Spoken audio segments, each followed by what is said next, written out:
Oi pessoal, aqui é a Natália Bonavide, estou com vocês mais uma semana no canal Nocaute. Espero que vocês estejam bem, que estejam saudáveis. Estou aqui gravando para vocês direto do meu isolamento e hoje nós vamos conversar sobre a nefasta medida provisória 905, aquela MP que é conhecida como a do Programa Verde e Amarelo, e provavelmente vocês escutaram muito falar sobre ela essa semana porque ela foi aprovada na Câmara essa semana.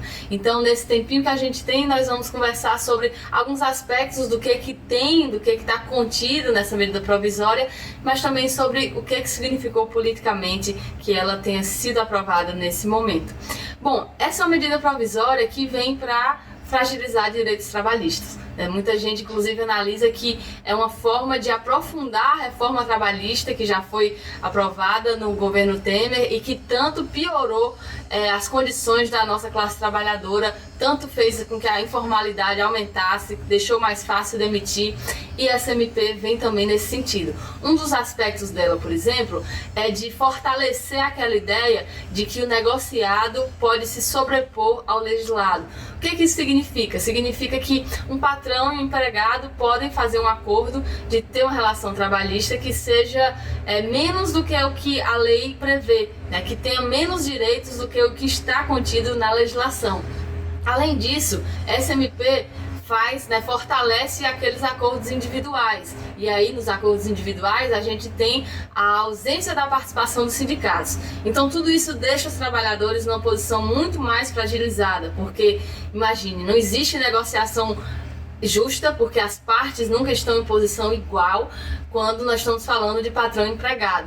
E quando a gente estabelece que o negociado vai se sobrepor ao legislado e que ainda mais isso vai acontecer em negociações individuais, a gente tem os trabalhadores com grandes chances de estarem em relações empregatícias abusivas. E essa MP fortalece essa ideia, fortalece essa noção que a gente já vinha vendo acontecer desde a reforma trabalhista.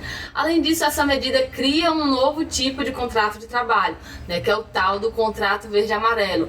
Esse contrato cria uma forma de relação de emprego mais precarizada, em que, por exemplo, o empregador pode parcelar o pagamento de férias de 13º, que o empregador tem a multa que ele teria que pagar ao demitir diminuída, ou seja, deixa mais fácil, menos custoso demitir um trabalhador. E nós temos também que o máximo que se pode pagar nesse contrato é um salário mínimo e meio. Então, um tipo de contrato que vai ter um achatamento da renda para os trabalhadores que estejam submetidos a essa forma. É um contrato que vai poder valer para jovens e para pessoas acima de 55 anos e é um contrato que, enfim, está criando uma nova categoria de trabalhadores, categoria essa que vai ter direitos muito mais precarizados. E isso tudo no momento em que a gente está passando por uma pandemia e essa medida que foi aprovada na Câmara ainda está tramitando no Senado.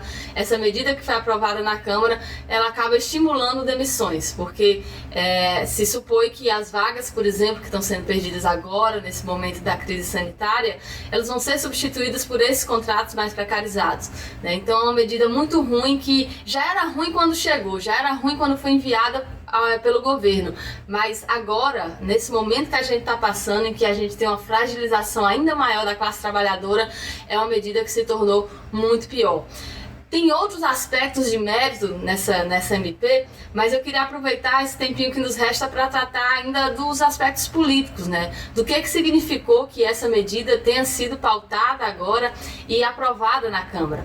Eu acho que vocês sabem, a gente até já conversou aqui sobre isso, que nós nesse momento estamos funcionando de forma remota. As votações na Câmara dos Deputados e no Senado estão sendo virtuais, estão sendo sessões online, e isso foi necessário para que o Congresso não parasse durante a pandemia. Seria inconcebível o Congresso parar, mas isso também traz uma série de limitações, ainda mais para nós que somos da oposição. Por exemplo, uma dessas limitações é a total ausência de povo nesses momentos. Se já era difícil a gente ter o povo em Brasília participando de sessões do Congresso Nacional, ao menos a gente tinha sempre a possibilidade de ver sindicatos, entidades, federações sempre irem ao Congresso Congresso para conversar com parlamentares, para conversar com a mesa diretora, para fortalecerem as negociações de projetos desse tipo. Isso não está podendo acontecer agora por causa dessas sessões virtuais. Então, além disso, as formas de obstrução que nós, que somos da oposição, temos, elas ficam muito restritas quando a gente está falando de sessão online, né? Porque não é uma coisa que impacta tanto, que afeta tanto quando a gente está fazendo uma obstrução virtual, né? Então tudo isso deixa mais duro que esse tipo de medidas seja pautada agora, né? No momento do funcionamento virtual do Congresso. Mas além disso tudo, havia uma espécie de acordo de que esse funcionamento virtual, exatamente por todas essas limitações que a gente acabou de comentar, ele deveria priorizar as pautas de enfrentamento à pandemia, ou seja, as medidas que possibilitassem o país lidar com essa crise sanitária pela qual a gente está passando agora e que, inclusive, preferencialmente seriam pautas de consenso.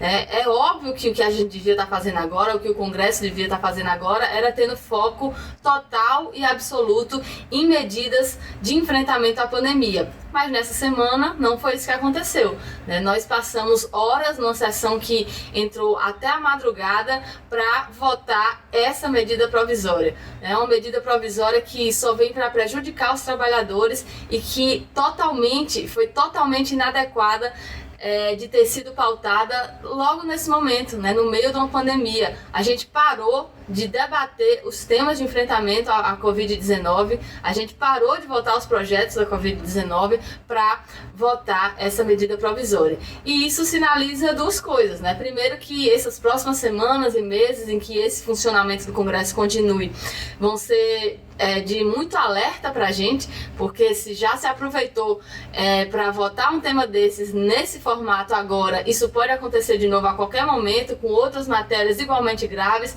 com outras matérias que ataquem direitos dos trabalhadores, e também porque isso mostra e nos lembra sempre o que é o tal do centrão, né? Na política brasileira atual se convencionou chamar de centrão um setor do Congresso Nacional que de centro não tem nada, né? Um nome que muitas vezes confunde, que faz as pessoas acharem que a gente está tratando de uma ala moderada ali do Congresso, mas não é isso, gente. O centrão hoje ele é constituído pela direita, né? São partidos de direita que estão inclusive alinhados, muito alinhados com a política econômica do governo Bolsonaro. E foi isso que a gente viu acontecer mais uma vez nessa semana, com a mesma desculpa de sempre, de que era uma medida que ia ajudar a economia, de que ia salvar empregos, essa desculpa que a gente já ouviu em tantas votações nos últimos anos, né? Na votação da reforma da Previdência, na votação da reforma trabalhista, na votação da terceirização irrestrita. Mais uma vez se usou essa desculpa esfarrapada que já não cola para votar a MP 905. E essa direita, ela está muito aliada com a política econômica do governo e o contrário do que muita gente diz, esse centrão de moderado não tem nada, né? Foi muito radical, inclusive, parar todo o debate de enfrentamento à pandemia para votar, né, pautar e votar uma medida que ataca os direitos da classe trabalhadora. Então a gente precisa ficar muito atento e em que vai ser pautado nessas próximas semanas e meses, porque esse funcionamento do Congresso torna ainda mais difícil a resistência a determinadas pautas.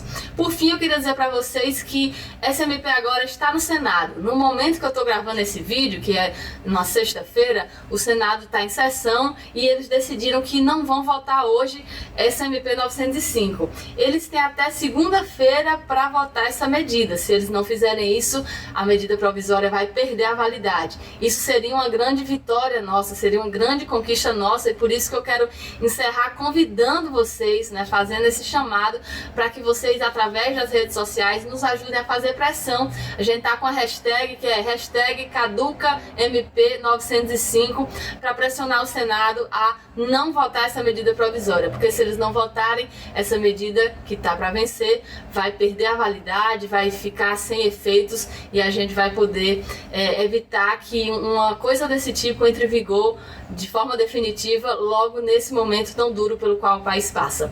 Era isso que eu queria conversar com vocês hoje. Conto com vocês na nossa hashtag, na nossa campanha para essa MP caducar. Um cheiro e até a próxima semana.